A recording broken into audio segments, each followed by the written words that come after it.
Hello and welcome to another episode of Driveway Dudes. Today we're going to show you how to change the oil and oil filter on a 2008 Audi A3 1.9 TDI pump a diesel, or PD for short.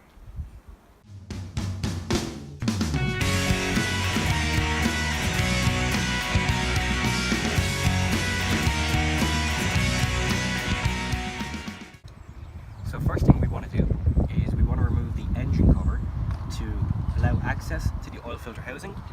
So this one is a little bit broken, so it doesn't actually clip down properly. And then we got this one here, which you just kind of prise up like that. And there's the engine. Put the engine cover in a kind of protected area, but yeah, so you got the oil filter housing here. We wouldn't have been able to access that without having removed the engine cover, or if we could, it would have just been very difficult. The next step, what we want to do is undo the oil filter cap. You can just leave it kind of floating here, just to aid in the drainage of the oil underneath, and you just pull the dipstick up, which is on this one pretty tight. Doesn't look like it's been taken out. It hasn't actually been checked in a long time. So yeah, there it's out. It just aids in a bit of draining. Next step is we're going to get underneath the car after we jack it up safely, and just for you guys as well, always make sure you use axle stands because you don't want no cars squishing you. So once you have the car safely jacked up, and in our case I removed the under engine tray. I didn't record that because it's just kind of boring, but yeah, in our case we had one here, so we couldn't get to the sump plug with it there.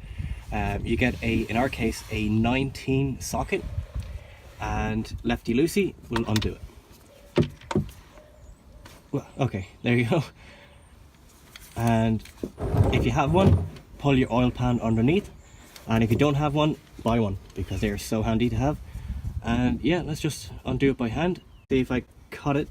Hopefully no oil goes everywhere, and like always, kind of push in the bolt as you're unscrewing so you can kind of hold the oil flow back. When you get near the end, quick pull out the plug. You don't want oil pouring down your arm into your sleeve. It's pretty nasty. Oh, we're getting there. Oh, any moment. Oh, okay, I got that. Whoop, okay, I got a little bit of oil, but that's okay. Oh, I missed the part of the oil pan, but that's okay. And we'll just let that pour away. For the oil filter, it's handy to have a rag to one side, and we'll use the size socket for the top of the oil filter housing. It's a 32.5mm. And what we do then is we'll just put it on and undo it, and it's quite tight, but we've got it there now. So work away. When you think you can do it by hand, then just put your tools down to one side and unscrew it by hand. Also, when you're taking or disposing of oil filters, make sure you dispose of them correctly. So that's the oil filter. It's quite messy, and we're going to get a little bit messy now doing this.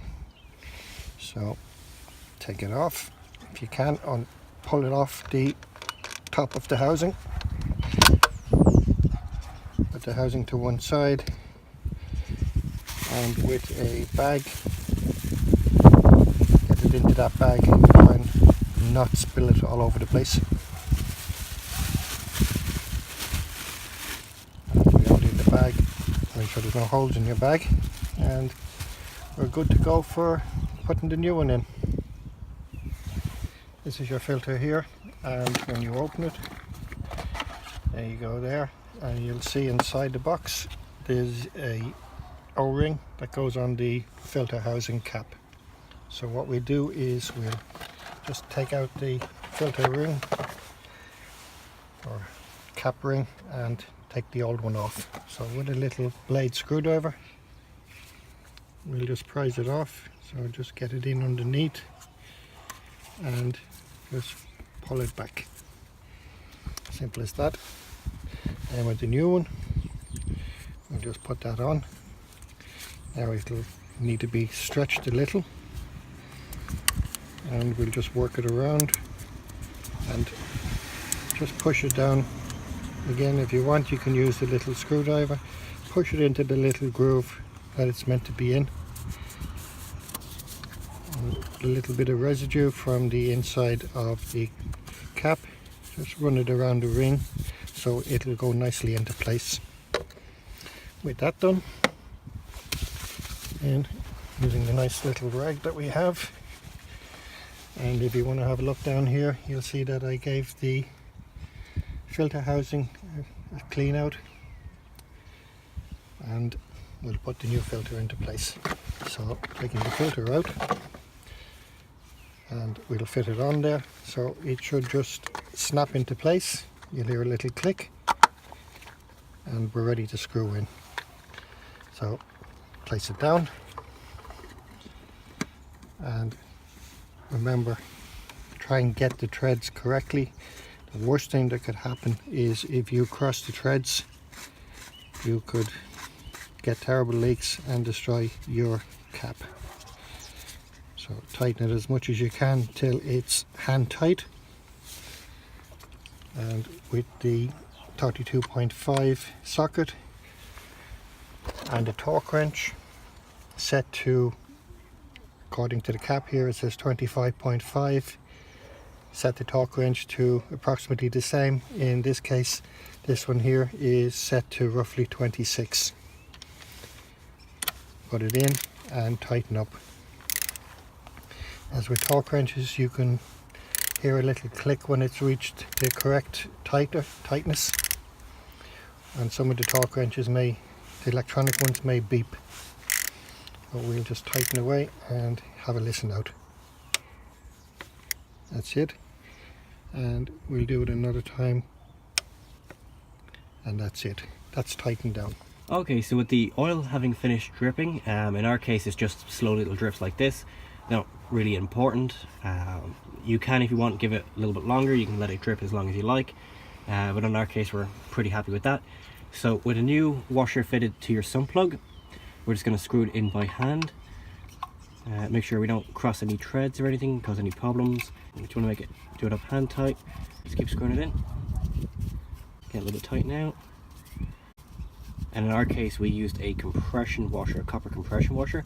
They're especially useful if you have low torque on your sump bolts. The torque for this sump bolt is 30 Newton meters, which is what I set to on the torque wrench, which I'm just going to grab now. So that's hand tight, no more grips. I'm going to grab the torque wrench. Here it is here. Set to 30 Newton meters. And let's tighten her up. Should make sure I have it set on tight first. Righty tighty. Yeah, it is indeed. Otherwise I just waste my time. I'm sure we're probably going to speed this up and edit. We're getting there. There you go. Did you hear that? There you go. That's 30 Newton meters. So don't need to tighten it any more than that. Whoops, it's a little stiff. There you go. Okay, so we're all set under here. For this particular engine, it's 3.8 liters capacity, but you want to check your own engine because, you know, variations in make, model, and year and so on. In this case, we're using fully synthetic 5W30 to VW specification 504 to 507. But once again, check your own engine, make sure you put in the right oil. And yeah, let's just start pouring away. So just pour a little bit at a time. I just made a little bit of mistake there, but we can wipe it up. And pour in until you're happy, and just keep checking the dipstick periodically.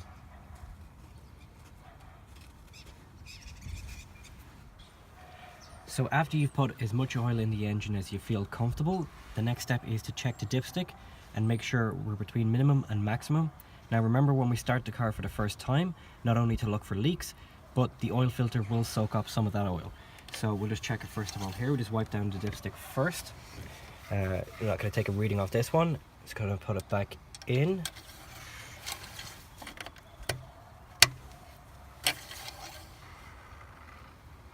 And let's have a look here. So yeah, we are between minimum and maximum on this stick. So yeah, what we're going to do is we're going to start up the car and make sure everything, you know, circulates properly, no leaks, and then we're going to top up if we need to. Okay, so what you want to do at the end of your service, after you've run the car and you've checked for leaks and you've checked the oil level, is refit the engine cover as we seen in the beginning of the video.